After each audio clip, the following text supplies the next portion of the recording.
11th mathematics का topic start कर रहे हैं, जो मुझे लगता है कि सभी के लिए काफ़ी इम्पोर्टेंट है। And 12th point of view से ये सभी ने स्टडी करना चाहिए, सभी ने पढ़ना चाहिए। बिकॉज काफ़ी जनों को अभी पेंडेमिक में ऐसी हुआ है कि 11th कि क्या पढ़ना है, कि 11th को उतना इम्पोर्टेंस नहीं देते हैं एंड डायरेक्टली 12th में हम क्लासेस ज्वाइन करेंगे या फिर 12th में हम देखते हैं। तो उससे क्या हो रहा है कि डायरेक्ट 12th में जब हम स्टडी करने जाते हैं तो काफ़ी डिफिकल्ट होता है। और ये आप जो प्रीवियस ईयर्स के स्टूडेंट हैं उनसे भी डिस्कस करो और देखो, तो आपको पता चल जाएगा कि 11 जिनका नहीं हुआ है उनको प्रॉब्लम होता है। यही माइंड में रख के हमने आज ये टॉपिक स्टार्ट किया है फॉर 11th मैथमेटिक्स। एंड ये जो सेक्शन है इसमें आपको वो सारा टॉपिक जो बेसिक है, जो इम्पोर्टेंट होता है for board point of view, वो हम स्टडी करने जा रहे हैं। ओके, तो आपके पास यदि 11th की बुक्स है तो पार्ट 1 एंड पार्ट 2 ऐसी दो बुक्स हैं जो डिवाइड की है मैथमेटिक्स में, पार्ट 1 एंड पार्ट 2। 10th में आपके पास पार्ट 1 और पार्ट 2 को अलजेब्रा ज्योमेट्री में डिवाइड किया था। बट अभी 11th 12th में पार्ट 1 में मैक्सिमम पार्ट जो है वो ज्योमेट्री का है, पार्ट 2 में मैक्सिमम पार्ट ये अलजेब्रा से रिलेटेड। बट यहाँ पे कुछ एक्स्ट्रा पार्ट भी अभी ऐड हुआ है जो अलजेब्रा ज्योमेट्री से भी अगेन कुछ पार्ट्स है जो मैं अभी आपको बताऊंगा। तो जैसे सबसे पहले यहाँ पे ध्यान रखना है कि 11th में जो दो पेपर डिवाइड किए हैं उसमें से फर्स्ट पेपर में 9 चैप्टर्स है एंड सेकंड पेपर में भी 9 चैप्टर्स हैं, यानी टोटल 18 चैप्टर्स है।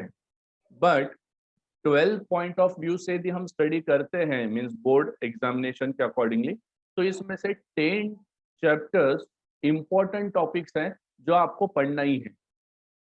ये हम मैथ्स की बात कर रहे हैं कि मैथ्स में हमें 10 ऐसे टॉपिक पढ़ने हैं जो आपको आने ही चाहिए। एंड रिमेनिंग जो चैप्टर्स है वो एंट्रेंस पॉइंट ऑफ व्यू से इम्पोर्टेंट है, यानी जो चाह रहे हैं कि हमें एस ट्रिपल ही देना है, JEE देना है, IIT के लिए प्रिपरेशन करना है, तो उनको वो सारे टॉपिक्स आने चाहिए। बट यदि आप फोकस कर रहे हो कि स्पेशली 12 मैथमेटिक्स 12 साइंस पे, तो फिर आपको 10 चैप्टर्स अच्छे से पहले 11 के करने हैं। अभी वो कौन से हैं तो वो भी मैं अभी बताने जा रहा हूँ। बट आपको ये ध्यान में रखना है कि मैथ्स का जब भी हम लेक्चर करते हैं तो कॉपी पेन लेके आपको ये अटेंड करना है, बिकॉज मैं जो बताऊंगा वो आपको नोट भी करना है तो ही आपको बेनिफिट होगा। तो ऐसे ही पेपर 1 में 6 चैप्टर्स है जो आपको आने चाहिए एंड पेपर 2 में 4 चैप्टर्स है। बट इसमें क्या है कि कुछ पार्ट्स पेपर 1 का 12th के पेपर 2 में यूज होता है या फिर कुछ पेपर 1 का 12th के पेपर 1 में यूज हो सकता है। तो अभी ऐसी क्या है तो वो आप नोट भी कर लो। तो सबसे पहले फर्स्ट टॉपिक, यस आप लिखेंगे, स्क्रीन शेयर करता हूँ और उसमें भी बताता हूँ कि क्या क्या ये टॉपिक है। तो सभी जन नोट करेंगे कि पेपर 1 का एक टॉपिक है जो होता है डिटर्मिनेंट एंड मैट्रिसेस। यस आप नोट कर रहे हैं सभी, यहाँ पे मैं अभी शेयर करके भी बताता हूँ। फर्स्ट क्या लिखा आपने, डिटर्मिनेंट एंड मैट्रिसेस। ये जो है ये लिंक है डिटर्मिनेंट एंड मैट्रिसेस 12 के मैट्रिसेस से। ये 11th में डिटर्मिनेंट एंड मैट्रिसेस जो है पार्ट 1 का चैप्टर टॉपिक है एंड ये लिंक रहेगा 12 के मैट्रिसेस से। तो ये 11 का टॉपिक है और ये मैट्रिसेस 12 का टॉपिक है। तो ये ध्यान रखना है, हम 11th और 12th को लिंक कैसे करने वाले हैं वो पहले मैं बता रहा हूँ। तो आपको 11th का डिटर्मिनेंट एंड मैट्रिसेस यदि आता है तो इसका यूज 12th के मैट्रिसेस टॉपिक में होगा जो पेपर 1 में है 12th में। ओके, देन सेकंड टॉपिक सभी नोट कर रहे हैं। तो जो सेकंड चैप्टर होगा वो होगा स्ट्रेट लाइन। क्या लिखना है आपको, स्ट्रेट लाइन। अब ये जो स्ट्रेट लाइन है ये 11th का टॉपिक है एंड ये लिंक है पेयर ऑफ स्ट्रेट लाइन 12 के टॉपिक से। कौन सा टॉपिक है, पेयर ऑफ स्ट्रेट लाइन। तो आप इसे नोट कर लो कि आपको ये पढ़ना है तो सीक्वेंस भी पढ़ना है कि पेयर ऑफ स्ट्रेट लाइन जो 12th में है, इसके लिए आपको पहले 11 का स्ट्रेट लाइन आना चाहिए। तो ये दो टॉपिक क्लियर हो गए कि आपको 11 का डिटर्मिनेंट एंड मैट्रिसेस आता है, तो आप 12th का मैट्रिसेस जब पढ़ेंगे तो आपको डेफिनेटली हेल्प होगा। स्ट्रेट लाइन 11 का पढ़ते हैं तो 12th का पेयर ऑफ स्ट्रेट लाइन आता है, ये भी पेपर 1 में ही है। Then third topic is trigonometry, important topic क्या है, ट्रिग्नोमेट्री। अब 11th में ट्रिग्नोमेट्री के दो पार्ट है, जो trigonometry part 1 and trigonometry part 2। तो ये जो trigonometry part 1 and fourth topic is trigonometry part 2। तो ये दोनों का यूज अभी हम देखेंगे कि कौन से टॉपिक में 12th में होने वाला है। तो आप नोट कर रहे हैं कि थर्ड एंड फोर्थ टॉपिक क्या है, ट्रिग्नोमेट्री पार्ट 1 एंड पार्ट 2। तो इसका यूज 12th में एक चैप्टर है पेपर 1 में, अभी यहाँ पे हम देखते हैं कुछ पार्ट, यहाँ ये दोनों टॉपिक का पेपर 1 में यूज होगा, कुछ पेपर 2 में। ये दोनों जो थे ये पेपर 1 में थे 12th में। ओके, कहाँ पे होगा, पेपर 1 में।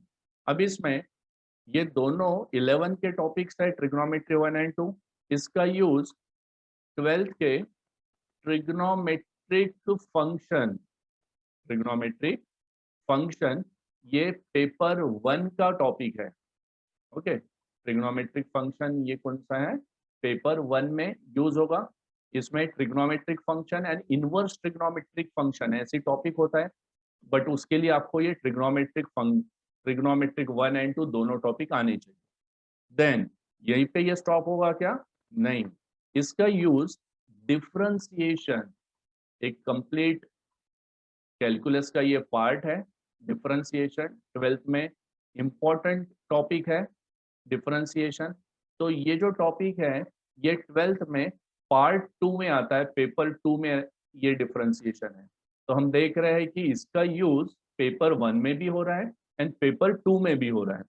देन इसी में अगेन इंटीग्रेशन होता है, जिसको 3 पार्ट में डिवाइड किया है, इंडेफिनिट, डेफिनिट एंड एप्लीकेशन। तो इसको मैं सिंपली इंटीग्रेशन लिख रहा हूँ। ओके, डिफरेंशिएशन एंड इंटीग्रेशन, यानी जिसको हम डेरिवेटिव का एप्लीकेशन बोलते हैं, ये डिफरेंशिएशन ये पेपर 2 में आता है, इंटीग्रेशन भी पेपर 2 में आता है। तो ये देख रहे हैं हम ट्रिग्नोमेट्री 1 एंड 2 का यूज 12th के trigonometric function, differentiation and integration, ये 3 पार्ट में ट्रिग्नोमेट्री का यूज है। तो आपको कैलकुलस पार्ट यदि अच्छे से करना है, मींस पेपर 2 के मैक्सिमम पार्ट में ट्रिग्नोमेट्री का यूज होता है, और इसलिए हमें ट्रिग्नोमेट्री अच्छे से आना चाहिए। आपने जो 10th में ट्रिग्नोमेट्री पढ़ा था वो जो था वो बेस था, अब उससे आगे आपको ट्रिग्नोमेट्री पढ़ना है। ओके, देन इसका एक 5th टॉपिक है जो होता है measure of dispersion. Measure of dispersion, आप पूरा उसको लिख लो, मैं शॉर्ट में लिख रहा हूँ। ये 11 का टॉपिक है, मेजर ऑफ डिस्पर्शन। इसका जो यूज होगा वो आपको 12th में बायनोमियल डिस्ट्रीब्यूशन, ये जो है ये छोटे छोटे टॉपिक्स हैं 12th के इंपॉर्टेंट टॉपिक, ये जो मैंने बताया है इंटीग्रेशन, डिफरेंशिएशन, ट्रिग्नोमेट्रिक फंक्शन, ये जो है ये वास्ट टॉपिक है और काफी ज्यादा वेटेज है ये टॉपिक्स पे। स्ट्रेट लाइन, ये चारों पार्ट जो है वो एकदम इंपॉर्टेंट है एंड मैट्रिसेस आल्सो। तो ये 5 पार्ट्स इंपॉर्टेंट होते हैं। अब ये जो मैंने बताया है मेजर ऑफ डिस्पर्शन, तो ये डिस्पर्शन का यूज होने वाला है बायनोमियल डिस्ट्रीब्यूशन। ये जो बायनोमियल डिस्ट्रीब्यूशन है ये 12 के पेपर 2 में है। बायनोमियल डिस्ट्रीब्यूशन ये है पेपर 2 में 12th में। तो छोटा सा ही टॉपिक है, ज्यादा वेटेज नहीं है इसमें। देन 6th इज, जो 6th टॉपिक है वो है probability. 6th topic is probability. तो ये जो 11 का प्रोबेबिलिटी है इसका आपको यूज होगा 12th के प्रोबेबिलिटी डिस्ट्रीब्यूशन में।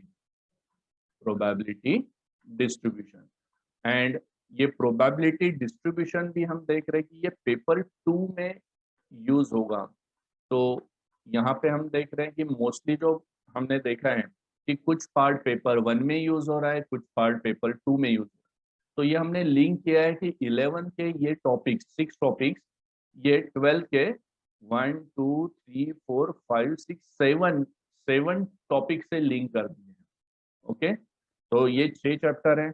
अगेन 4 इंपॉर्टेंट टॉपिक्स क्या पढ़ना है हमें, तो इसमें जो हमने बताया है कि डिफरेंशिएशन, यहाँ पे मैं एक बार मार्क करता हूँ, टॉपिक है डिफरेंशिएशन, एंड देन इंटीग्रेशन भी उसमें इंक्लूड है। बट ये डिफरेंशिएशन को अच्छे से समझने के लिए हमें 11 के अगेन कुछ टॉपिक्स पता होने चाहिए, और वो जो टॉपिक्स हैं वो हैं पार्ट नंबर 7, जैसे 6 के बाद 7 है, तो वो 7 टॉपिक है limit. 7 topic is limit. Then 8 is function, means हमें लिमिट यदि यूज करना है तो लिमिट किस पे यूज करना होगा, तो उसमें कंप्लीटली फंक्शंस होते हैं, डिफरेंट डिफरेंट फंक्शंस होते हैं। तो हमें पहले फंक्शन चैप्टर है, फिर लिमिट है, and then 9th is continuity. इसमें जो टॉपिक है वो है कंटिन्यूटी। लिमिट के बाद ये टॉपिक आता है 11th में, and the last topic is, जो लास्ट टॉपिक है वो है डिफरेंशिएशन। यहाँ पे होगा डिफरेंशिएशन, ये टॉपिक है 11 का।